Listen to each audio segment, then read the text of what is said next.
back to Computers for the Completely Clueless. I'm Lee Keller. I'm Kim Cavanaugh. And we could probably spend 2-3 years just demonstrating this one software. Courtney, during the break, our cameraman, showed us a whole bunch of other things that we hadn't really seen before and gave us some great tips. So thanks, Courtney. And so much on there's this. too much, but and they keep adding. And in this latest version, this is like version 7, right? It's 5. Version 5, okay. So in version 5, if you haven't upgraded yet, you should do it. Yeah. Because there's some really cool things. Really cool. And we're going to fly to Mars, Lee. Yeah, we could actually go up to see the sky, the night sky. Right, we did that in the last show. We did the sky. But we're going straight to Mars. We can also go right to Mars. So this is really cool because these images that they've used for the model of Mars have been taken from all the different explorations of the planet that have happened over the last 20 years. As we get close, you can see that there are different picture areas. Right, and there's, you pointed this out, there's some people hiking there. Yeah, you got pictures of people hiking there. And don't think, okay, that's, yeah, that's the largest volcano in the world, I mean, in the universe, or actually in the solar system. Right. Yeah. All right, so Olympus Mons on Mars. And what's nice is as a research tool, this gives you a ton of information. Oh, absolutely, and really it's excerpted from a book, Traveler's Guide to Mars. I'm a big fan of science fiction, and I know there's a lot of great Mars novels. I'd love to have this now and go back and read some of those, because the places they describe were very realistic. We were looking at this shape that we found there, and you can tilt down and get a 3-dimensional view of what this would look like. Right, isn't that wild? And you can see they're paving highways there now. Right, I think that's part of the economic stimulus package. We're going to be putting some highways on Mars. And just like with Google Earth, Google Mars also has layers over on the left-hand side. So one of the things Courtney was telling us about was the fact that you can follow the track of some of these rovers that have been sent up to explore Mars and actually go right along with them as they kind of went across the landscape and do all those kind of things. You have spacecraft imagery, just all sorts of things. And you can fly around on Mars just like you can on Earth. Yeah, you have to consider this is a planet we've never had a human being on, and we've got so much information on it. We've got now a free simulation that lets anybody go in and explore this planet. It's just phenomenal. Speaking of simulations. Let's go back to Earth. Yeah, it's nice the way we can just bounce around the planets here. Yeah, and we're going to do one of the things that I know Lee's really a big fan of. I'm so bad at this, Lee, that I never really have embraced it. Now, but Flight Simulator. Now, wait a minute. How did you get there? Okay, let's go back and show that again. It's really quite easy. So you're in Google Earth now, and and actually you can do this on Mars as well. Oh yeah. You can Flight Simulator on Mars as well, right? Okay, so we go to Tools, and then we simply go to Enter Flight Simulator.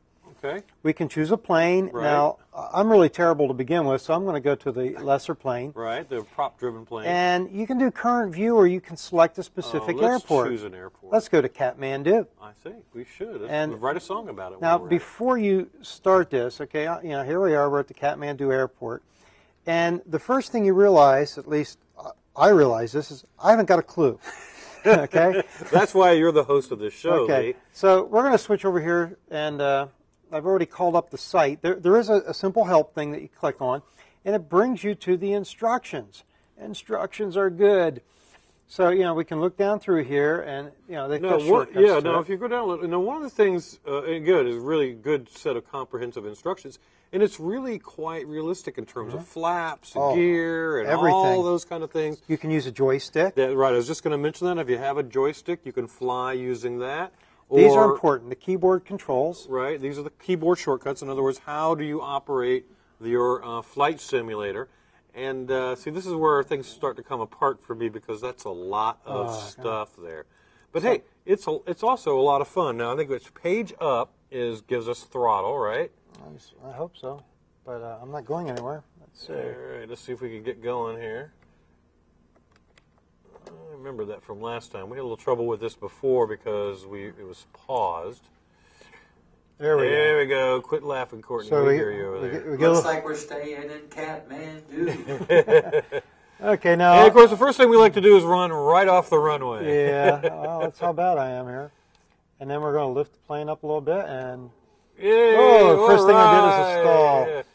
Now, Lee and I figured out this trick. If you crash the plane immediately, when you come back, they'll actually have you up in the air. Yeah, which I need desperately. So here you go. So just using keyboard shortcuts, you can go up or down, left and right, and control the throttle on the plane.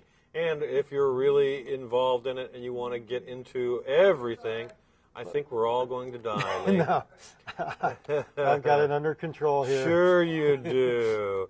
I think I'm getting seasick. Okay, but one of the other things, I'm just going to let this fall down. Okay, assume the tuck position, everybody. Here we go. Okay. Right into the Hudson. Okay, All right. I'm going to exit the flight simulator because one of the things we can do is we can go to a particular place. For example, let's go to Paris, France, okay?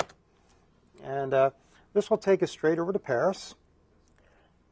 And the nice thing you can do with the flight simulator then is you can come over here and we go to the flight simulator and enter at our current view. Okay. We start the flight. We are flying already. We don't have to go through any of that takeoff stuff. No, that which seemed to be is a pretty real dangerous challenge. stuff with me. Right. But So now you're flying across the French countryside in the vicinity of Paris. And that's kind of fun. I mean, you know, because, again, you can kind of imagine yourself in a small airplane flying around France. You want to go in and take a closer look, you just dive bomb the place. Okay, well, you know, play the So flight much to simulator. do, yeah. Yeah, a lot of nice stuff. Let's go to our question for the day here. All right, we got a question from Jennifer in Boynton Beach, and Jennifer asks about something that concerns a lot of folks, dangerous attacks. She hears about these dangerous attacks on her computers from viruses and Trojan horses and something called malware. Jennifer wants to know what those are and what the difference is, and how do you, just basic tips on how to protect yourself. Basic thing is you should always have a virus protection program running on your computer. On a Windows computer, that's extremely important. On a Macintosh, less so. But still important. But not unimportant on a Macintosh. And then a virus is basically going to attack your entire system. Right. If you have a Trojan, that usually comes in hidden in another program or even a document. Right. You have to be very careful with that. Right. And then malware is Stuff you basically... pick up usually on malicious websites. Yes. So, you know, the thing is, probably the biggest thing you can do, especially, again, really Windows or Macintosh, keep your computer up to date. Yes. If you're prompted to update your software, your Windows software, do it. If you don't have automatic or reminders to have that done, you need to turn it on.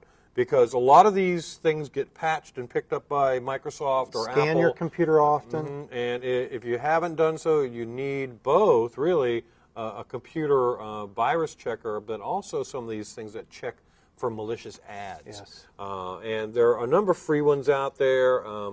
You have to be a little bit careful when you're even looking for those because there's some people that try to spoof sites.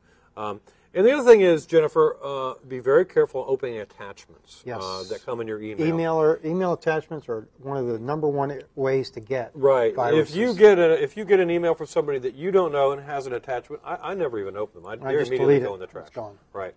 So just some tips to kind of keep things safe out there, Jennifer. Don't let everybody scare you too much.